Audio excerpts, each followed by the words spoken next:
Welcome to my channel. My name is Sean. I'm going to be going over a build spec tonight, possibly two if I'm able to cover low and mid-range APU build. I have made the choice to cut out GPU builds from the channel, because that's not the direction I want to take my company right now. I want to show people a way to game or be able to use Adobe Photoshop or Blender without having to break the bank on a super old GPU that is like $500 even though it's a 10 series card. So I'm gonna go ahead and comment more on that after. For right now, I want to go ahead and do the spec, and then once I'm finished, I'll go over why I chose those parts and see whether or not it's something that'll work for you. Thanks for watching. I'll be right back.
So, fairly light build. I actually managed to keep it around 800, but I dropped it down to a 500 gigabyte instead of the usual 1 terabyte I go with.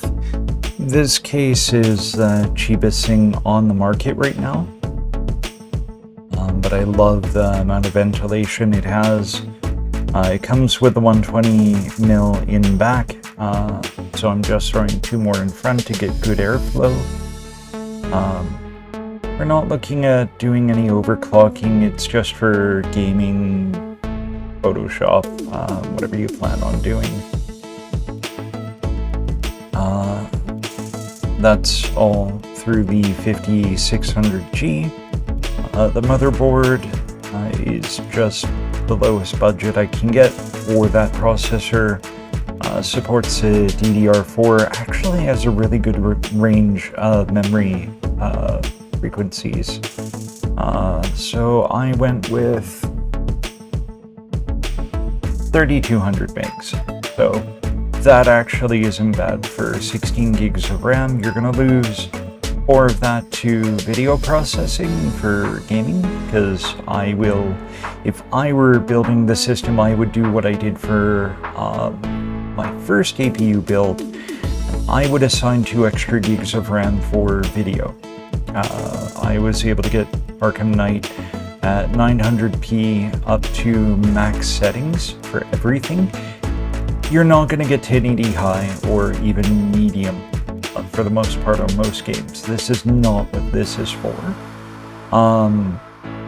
What this is for is to game with compromise for now until the market gets better.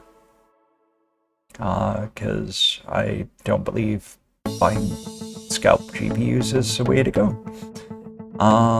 Through in a 500 gig hard drive should be more than enough for installing Windows and whatever programs you need.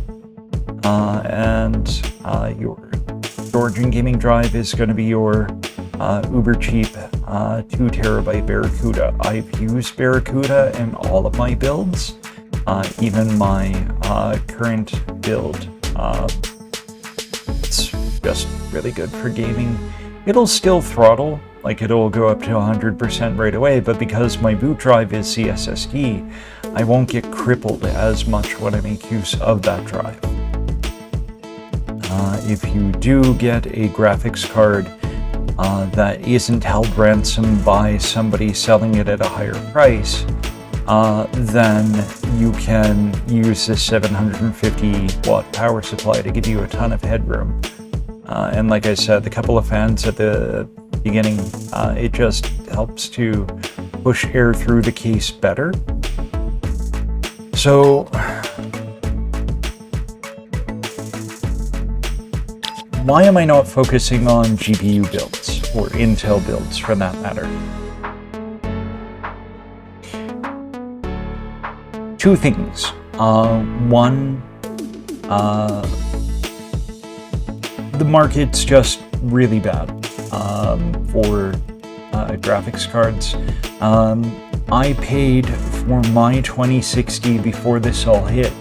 I was able to score me and my brother MSRP for like $489. So I was able to get two 2060s.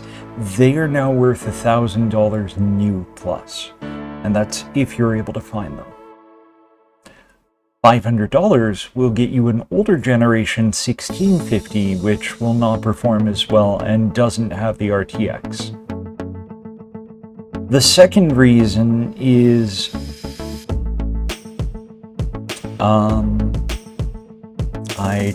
I don't support scalping. I know it's for a business reasons, like people have the right to be able to buy and sell whatever. I still don't think it's okay, because now graphics cards, to be able to game at like 4K or whatever, they're out of the hands of your average person.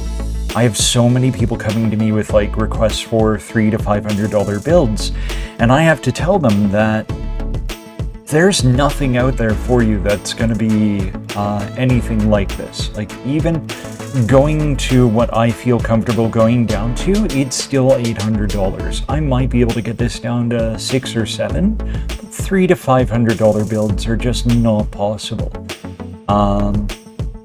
And a lot of that has to do with people taking advantage and causing the market to blow up.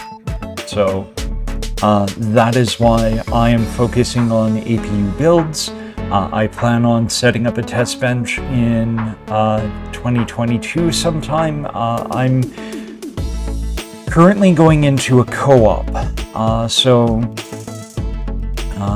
resources are going to be a bit tight for about 48 months, and then I'm going to go back to my normal take home, and then I should be able to go ahead and build a quick test bench to be able to go ahead and game on and capture footage of games and Photoshop and Blender. I have to learn how to use Blender and just other things to kind of prove the point that you don't have to buy a $1,000 3060 to be able to game well. You don't even have to buy a $500 1650. The 6000 series, for example, the minute they start pumping out APUs that are able to push 1080 high, that's it. That's honestly, if you're a low-income gamer and you want to get into gaming, that will get you up and running and let you game proper. And I'm gonna leave it at that. So I wanted to get this done. I will post a build spec for Friday. Something kind of similar. And with that, thank you all again for watching. Thanks to anyone who's asked me for a build spec in the past. It was kind of rude of me not to mention it last video, but kind of learning the ropes. The company has received a lot of notice. I just need to get out there and do more work to kind of prove what it is I'm trying to do will actually be beneficial, and that'll take time. The more builds I get, the more build requests I get. In the meantime, allow me to go ahead and do that. So thank you to the people who have contacted me so far. Beyond that, please like and subscribe. Again, if you don't like something I did on the video, please feel free to give constructive feedback. Any abuse won't be tolerated, and I will delete those comments right away. But if it's just like feedback or whatnot, I'll leave it up and running. Thank you and have a good night.